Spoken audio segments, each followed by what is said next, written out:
So this is what I gotta say. Let me fix my camera here. If you own a dog and your dog is known for chasing cars, or if somebody is on a horse or has cattle and they have to travel down the road and your dog likes to chase those, even though it has nothing to do with you, hook your dog. Yes, I said it. Hook your dog or build a nice pen for your dogs to go in. I was literally just behind an Amish gentleman.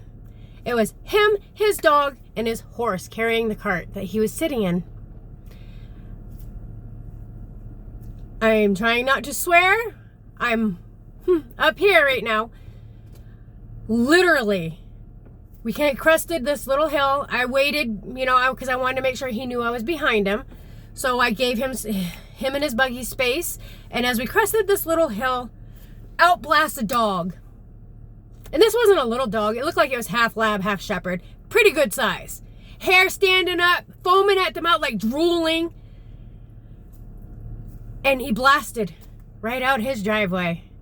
And mind you, where this was, they have the invisible fence, the one that has little flags that go around the yard. And the dog had the collar on, but the dog blasted right out of the driveway after this horse. At this point, I'm debating on whether or not I should do anything. Well, me being me, I did. I put my vehicle in park and I started screaming at this dog. Mind you, I was right in front of the driveway where that dog came from. The people whose dog this was are standing on the porch, not saying a word. I turn and look at them. I said, you need to come get your dog before this gentleman gets hurt because of your dog startling the horse. Again, I just stood there, didn't say a word to the dog. So I walked over to the dog, did not care if I got bit.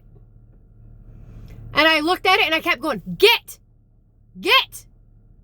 And I was doing this whole number as he's trying to follow this horse. You know what would have happened if I got bit? It wouldn't have been good for the owner. If that dog would have bit that horse, it wouldn't have been good for the owner. Because horses can startle easily. They can either go 100 miles an hour or that whole carriage could have flipped. So my advice to you, if you have a dog and they're known for chasing cars, because mind you, this dog tried to bite my freaking bumper, then your dog needs to be hooked. An invisible fence is not going to work for your dog. Your dog needs to be hooked. It needs to be in a fenced-in area. Yeah. Because next time, I'm not going to be there. Next time, it could be a heck of a lot worse. That horse could have been startled. It could have caused that carriage to go crazy. It could have caused the carriage to flip. Not only that, I had a friend years ago that had a dog that liked to chase cars. Guess what happened to that dog? Yeah, the dog is not around anymore. So, for you idiots out there, use some common sense, please. Life is too short. If you love your animal, hook your animal, put it in a fenced-in area, or make sure it listens to commands. Because my dogs listen to commands. I trained them since they were puppies. I trained them so if my friends come over and they have a toddler, and that toddler starts pulling on their ears or their tail or slapping them, that my animals don't bite. I do this with all my dogs that I've ever owned. And you know what?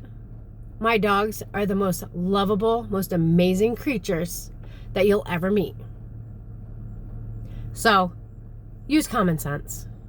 I know common sense isn't common anymore, but for crying out loud, use some common sense. Just saying.